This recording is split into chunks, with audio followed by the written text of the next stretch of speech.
Ya, wajah timnas Indonesia kian Eropa. Media Vietnam ketar-ketir peringatkan Philippe Troussier. Aktif kumpulkan prajurit kuat. Irak sibuk siapkan strategi jitu menghadapi skuad Garuda asuhan Sinteyong yang tengah menggila.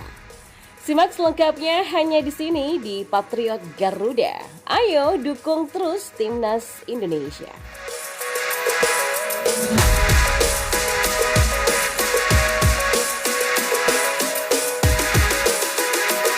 Ya, media Vietnam dan Tri ketar-ketir timnas Indonesia sibuk naturalisasi pemain keturunan menjelang lawan timnas Vietnam di dua agenda besar, yakni kualifikasi Piala Dunia 2026 zona Asia dan juga Piala Asia 2023. Media Vietnam itu menyebut timnas Indonesia kini aktif mengumpulkan prajurit kuat. Ya, sejumlah pemain keturunan dikabarkan kini dibidik oleh PSSI untuk dinaturalisasi agar segera membela timnas Indonesia. Di antaranya adalah ada nama Nathan Choa On dan juga Jay Itzes yang ramai disebut bakal dinaturalisasi. Ya, langkah PSSI yang terus menaturalisasi pemain keturunan guna memperkuat timnas Indonesia sontak jadi sorotan media Vietnam. Pasalnya, mereka menilai skuad Garuda julukan timnas Indonesia bakal menjadi tim yang semakin tangguh dengan hadirnya sederet pemain kuat dan berkualitas yang sudah berpengalaman main di Eropa.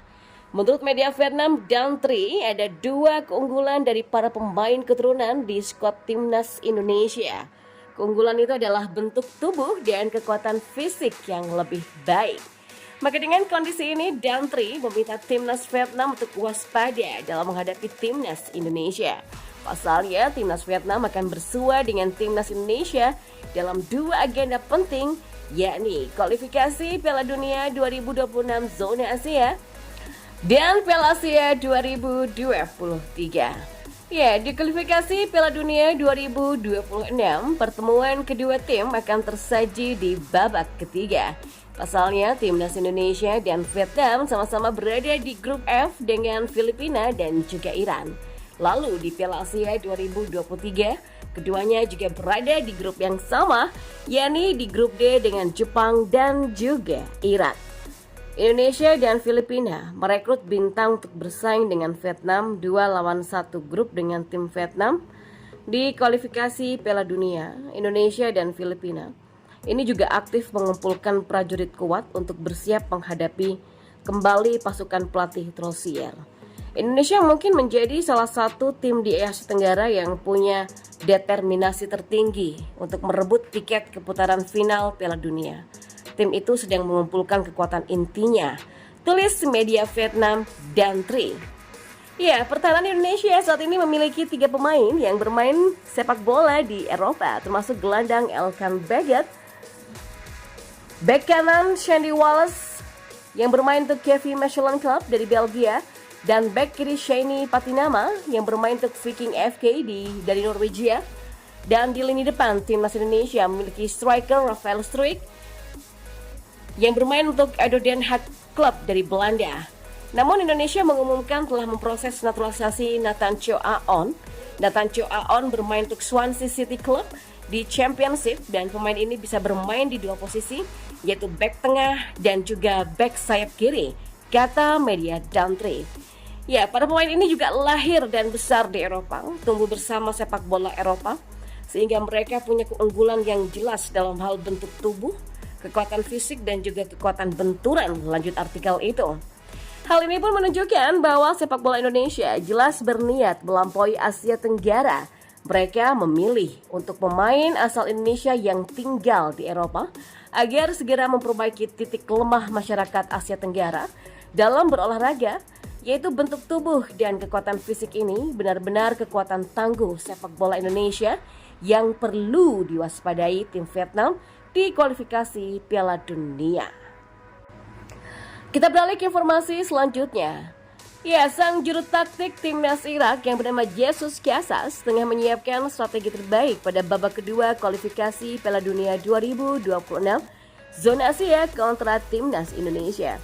Hal itu dilakukan agar bisa memberikan performa baik saat menghadapi lawan-lawan berat yang tergabung dalam grup F, salah satunya Timnas Indonesia yang saat ini performanya tengah menggila dalam laga terakhir.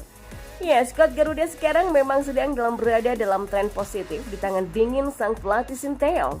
Irak pun akan menjajal kekuatan merah putih di laga perdana pada kompetisi tersebut. Laga pertama grup F kualifikasi Piala Dunia 2026 zona Asia antara Irak kontra Timnas Indonesia ini akan dihelat pada 16 November 2023 mendatang. Kedua kubu pun tampak sudah mempersiapkan dari jauh-jauh hari sebelumnya. Ya, pelatih Timnas Indonesia Sinteyong dikabarkan mengirimkan 2 orang analis ke Aman International Stadium untuk memantau laga Yordania kontra Irak pada Selasa 17 Oktober lalu. Tak mau kalah, Jesus Casas selaku pelatih Irak juga sudah menatap laga kontra Timnas Indonesia. Pasca laga kontra Yordania, Casas mengomentari performa Timnas Indonesia yang tengah moncer. Casas menegaskan dirinya akan berupaya keras membuat tim asuhannya melangkahi hadangan Timnas Indonesia. Ya, Irak menjadikan pertandingan kualifikasi Piala Dunia 2026 melawan Timnas Indonesia sebagai pemanasan sebelum tampil di Piala Asia 2023. Media Irak yang bernama Win-Win menyatakan seorang sumber mengklaim jika pelatih Irak Jesus Casas bakal menjadikan pertandingan melawan Indonesia dan Vietnam sebagai sarana pemanasan. Tujuan utama Irak adalah tampil garang di Piala Asia. Kebetulan Indonesia, Irak, dan Vietnam serta Jepang berada di grup F Piala Asia 2023. Karenanya, laga kualifikasi Piala Dunia 2026 ini dinilai pas untuk menguji kekuatan. Ini merupakan kesempatan ideal untuk mengenal kedua tim dan untuk berinteraksi sebelum menghadapinya di putaran final Piala Asia. Tulis Win-Win tanpa menyebutkan nama narasumbernya. Ya, setelah 2 pertandingan kualifikasi Piala Dunia 2026, Irak akan melakukan uji coba melawan Korea Selatan. Laga ini dijadikan sarana persiapannya untuk melawan Jepang. Jepang memang dianggap lawan terberat Irak di fase grup. Oleh sebab itulah, Korea Selatan sebagai sesama negara Asia Timur dengan level sepak bolanya sepadan bisa menjadi sarana uji kapabilitas. Ya, terutama memang Korea Selatan adalah satu-satunya tim Asia yang levelnya mendekati level Jepang, pesaing Irak di babak penyisihan grup Piala Asia, kata Win-Win. Dan dari sumber yang sama disebutkan juga bahwa Jesus Casas akan mendapatkan perpanjangan kontrak